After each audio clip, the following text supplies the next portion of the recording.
हमने आपसे क्या कहा था कि बीजेपी सत्ता में आ गई तो ये सबसे पहले संविधान को बदलेगी और संविधान में सबसे पहले क्या बदलेगी? आरक्षण।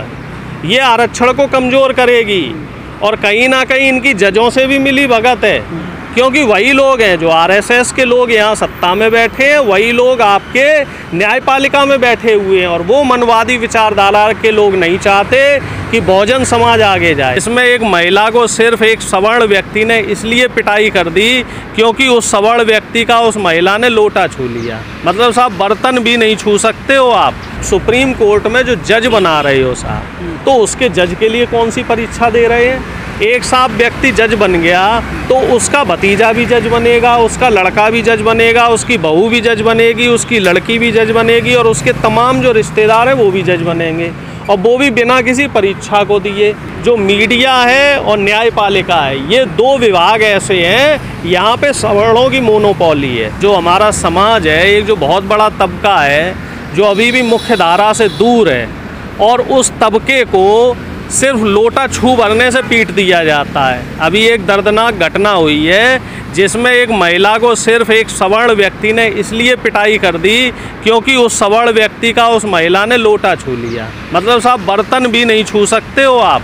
और प्रधानमंत्री जी ये कह रहे हैं कि देश हमारा जो है वो 21वीं सदी की तरफ जा रहा है, देश हमारा जो है चंद्रमा और मंगल पे पहुंच गया है, देश हमारा विश्वगुरु बनने की कगार पे है और 5वीं बड़ी इकोनॉमी बन गए हैं। हमारी जो डंके हैं वो पूरे दुनिया भर में बज रहे हैं, लेकिन देश के अंदर क्या हो रहा है? दलित जो है किस तरीके से सताया जा रहा है, पिछड़ों का किस तरीके से आरक्षण में नुकसान किया जा रहा है, किस तरीके से आप देखिए तमाम सरकारी यूनिवर्सिटियों में और सरकारी कॉलेजेस में जो एनएफएस के नाम पे जो ये आरक्षण की लूट हो रही है। जो हमारा दलित और पिछड़ों का जो बच्चा इंटरव्यू देने पहुंचता है, रिटन में वो अच्छे नंबर लाता है, लेकिन इंटरव्यू में जो ब्राह्मणवादी और मनवादी विचारधारा के जो इंटरव्यू लेने वाले लोग होते हैं वो उन कैंडिडेट्स को इतने कम नंबर देते हैं कि उनका इंटरव्यू ही क्लियर नहीं होता। और उस तरीके से हमारे पदों की चोरी की जा रही है, हमारे साथ धोखा किया जा रहा है, हमारे साथ छल किया जा रहा है और सरकार इस पे कोई संज्ञान नहीं ले रही है साहब। आप पिछले 10 साल का रिकॉर्ड देख लीजिए, सबसे ज़्यादा जो एनएफएस कैंडिडेट हुए हैं वो इसी बीजेपी की के सरकार में हुए हैं। और प्रधानमंत्री जी कह रहे हैं कि साहब हम दलित जो लोग हैं उनको मुख्यधारा में ले आए। 15 अगस्त के भाषण में आप सुनिए, कह रहे साहब हमने गरीबी दूर कर दी, हमने लोगों की जो प्रति व्यक्ति आय है वो डबल कर दी। अगर प्रति व्यक्ति आय डबल हो गई तो जो हमारा दलित शोषित वंचित तबका है अब भी राशन पे क्यों निर्भर है?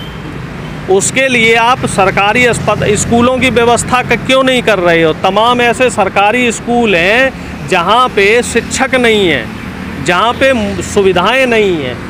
हमारी जो सरकार है इसने सरकारी शिक्षा का जो एजुकेशन है ना उसका बजट कम कर दिया। क्यों कम किया? क्योंकि ज़्यादातर जो सरकारी शिक्षा लेने वाला बच्चा है वो दलितों का, पिछड़ों का और वंचित समाज का आता है। ज़्यादातर सरकारी अस्पतालों में जो इलाज कराने जाते हैं वो गरीब तबका जाता है, इसीलिए सरकारी अस्पतालों में सुविधाएं नहीं हैं। हमारा जो व्यक्ति है वो सरकारी नौकरी नहीं ले पा रहा है क्योंकि सरकारी नौकरियां ये निकाल नहीं रहे हैं, और प्राइवेट में इनकी साहब मोनोपोली है। प्राइवेट में ये रिजर्वेशन की बात नहीं कर रहे, प्राइवेट में सिर्फ और सिर्फ ये अपने लोगों को नौकरी देते हैं। आप देखो मीडिया निजी हाथों में है।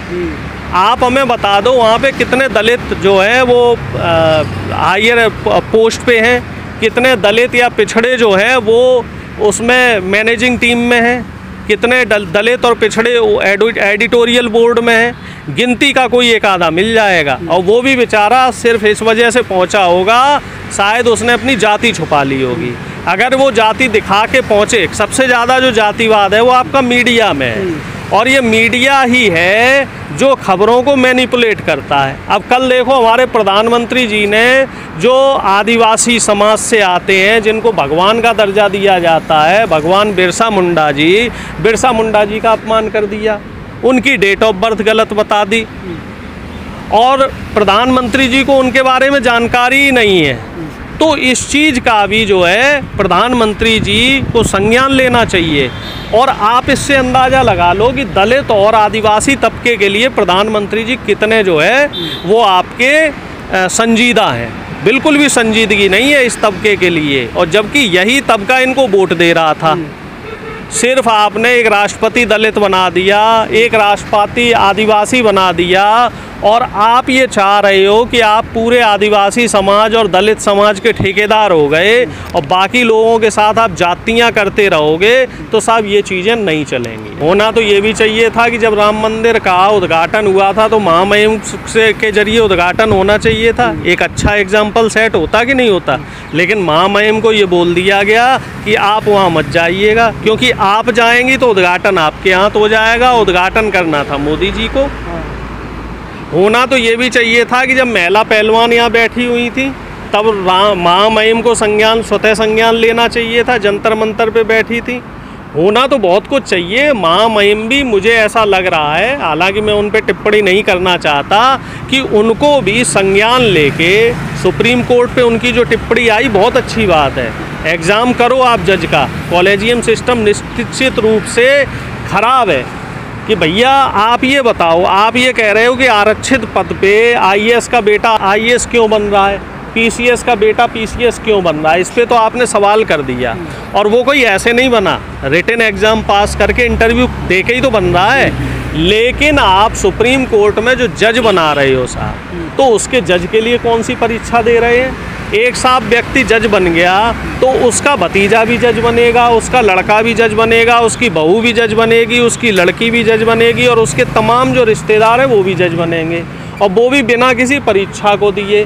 तो इस सिस्टम में खामियां हैं, इस सिस्टम को सुधारने की ज़रूरत है, और सिस्टम पूरा ही सुधारा जाए। चाहे वो आपका न्यायपालिका हो, चाहे आपकी ब्यूरोक्रेसी हो, चाहे एजुकेशन सिस्टम हो, चाहे रेलवे हो, चाहे कोई भी मीडिया हो, सबसे ज़्यादा सुधार इन्हीं सिस्टम में करने की ज़रूरत है। क्योंकि निश्चित तौर पे जो मीडिया है और न्यायपालिका है, ये दो विभाग ऐसे हैं, यहाँ पे सवर्णों की मोनोपोली है। अगर हम गिनती करें तो 95% से ज़्यादा हमें वही लोग मिलेंगे, और वो लोग खबर को मैनिपुलेट करते हैं। जहाँ पे भी दलित और शोषित वंचित समाज के किसी व्यक्ति के साथ अत्याचार होगा तो उस खबर को हाईलाइट नहीं करेंगे, और जहाँ कोई सवर्ण व्यक्ति है उसके साथ अत्याचार होगा तो उसको ज़्यादा हाईलाइट करेंगे।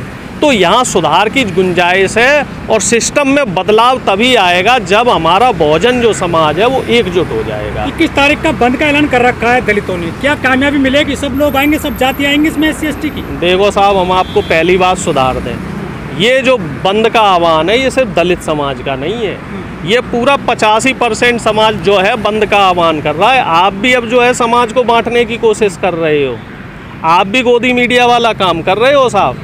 समाज को बांटो मत, पूरा 85% जो दलित, आदिवासी और OBC समाज है वो इस बंद में साथ देगा। क्योंकि आज को SC ST आरक्षण पे इन्होंने चोट मारी तो OBC चुप रहेगा, कल को फिर ये OBC में चोट मारेंगे तो SC ST चुप रहेगा। इससे क्या है, समाज बटेगा।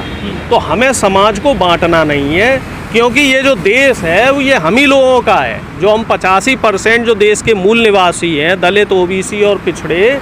तो देश जिसका है तो उसके लिए लड़ाई भी हमें मिलकर ही लड़नी होगी साहब। और इस मुद्दे पर कांग्रेस का पक्ष क्लियर नहीं है? नहीं, बिल्कुल क्लियर है साहब। Stand clear? अरे क्या बात कर दी आपने, हमारा तो पक्ष पहले दिन से ही क्लियर है। आप खिलाफ में? जब से चुनाव चल रहा है, हमने आपसे क्या कहा था कि बीजेपी सत्ता में आ गई तो ये सबसे पहले संविधान को बदलेगी, और संविधान में सबसे पहले क्या बदलेगी? आरक्षण। ये आरक्षण को कमज़ोर करेगी, और कहीं ना कहीं इनकी जजों से भी मिली भगत है, क्योंकि वही लोग हैं जो RSS के लोग यहाँ सत्ता में बैठे हैं, वही लोग आपके न्यायपालिका में बैठे हुए हैं, और वो मनवादी विचारधारा के लोग नहीं चाहते कि बहुजन समाज आगे जाए। हमारा स्टैंड बिल्कुल क्लियर है। आपकी सरकार है, जो राज्य सरकार है, क्यों कह रही है इस फैसले को हम लागू करेंगे? चाहे किसी ने नहीं कहा, किसी ने नहीं कहा लागू करेंगे। नहीं, तेलंगाना में हमारी सरकार है, आंध्र प्रदेश में चंद्रबाबू नायडू जी मुख्यमंत्री हैं। तो जो भी आदेश आया होगा उस आदेश को जब तक हमारे राष्ट्रीय अध्यक्ष खड़गे जी की अनुमति नहीं मिल जाएगी तब तक कोई मुख्यमंत्री उसे नहीं लगा सकता। कोई मुख्यमंत्री खूब चाहे, हम उनकी भी विचारधारा समझ सकते हैं, क्योंकि जब कर्नाटक में जातिगत जनगणना होने जा रही थी तो हमारे उप मुख्यमंत्री जी ने उसको ऑब्जेक्शन किया था, क्योंकि वो नहीं चाहते थे जनगणना हो। लेकिन खड़गे साहब ने संज्ञान लिया और सिद्धारमैया जी जो हमारे मुख्यमंत्री उनने संज्ञान लिया, तो अब वहाँ पे जनगणना हो गई है, उसके आंकड़े बहुत जल्दी आने वाले हैं। इसी तरीके से तेलंगाना में भी जातिगत जनगणना होगी और उसके भी आंकड़े बहुत जल्दी आएंगे। देखो साहब, कुछ लोग सिस्टम को बिगाड़ने की कोशिश करते हैं, सब जगह करते हैं, लेकिन साहब सिस्टम ये बिगड़ने नहीं दिया जाएगा। ये सिस्टम जो हमारी एक गाइडलाइन बनी हुई है, एक हमारी जो धारा बनी हुई है कि हमें दलित, आदिवासी और पिछड़े समाज को और जो गरीब सवर्ण समाज है, उस गरीब सवर्ण समाज को भी साथ लेके चलना है, तो उसी के लिए हम काम कर रहे हैं। और हमारा जो बहुजन समाज, उसके साथ कहीं भी अत्याचार होगा, कहीं भी ज्यादती होगी, तो हमारे नेता उसके लिए तैयार है। 99 सांसद क्यों नहीं संसद में आवाज उठाई जब शासन चल रहा था? संसद में मुद्दा रखा गया है, खड़गे साहब ने मुद्दा रखा है। जब हमारे राष्ट्रीय अध्यक्ष ने ही मुद्दा रख दिया है तो बाकी लोग हम उनके साथ हैं। अब जो आगे एक्शन नहीं, आवाज उठाई गई है साहब, और आगे इसको लेके जो भी कार्यवाही होगी उसको किया जाएगा। आप ये देख लो कि इस मुद्दे पे कहीं भी पीछे नहीं हटा जाएगा, और संविधान को बचाने के लिए तो इंडिया गठबंधन भाई साहब बिल्कुल एक तरीके से एकजुट होके काम कर रहा है। ये भी तो संविधान पे हमला बताया जा रहा है। तो हम तो इसके साथ हैं, हम तो बिल्कुल बीजेपी के खिलाफ हैं, और बीजेपी को हम ये काम करने नहीं देंगे, और सुप्रीम कोर्ट को भी ये लागू नहीं होने देंगे। अगर सुप्रीम कोर्ट इसमें आगे कोई पेच लगाता है तो हमारे वकील इसके खिलाफ याचिका दायर करेंगे, और इसमें जो भी कानूनी कार्यवाही होगी वो कानूनी कार्यवाही भी साहब की जाएगी।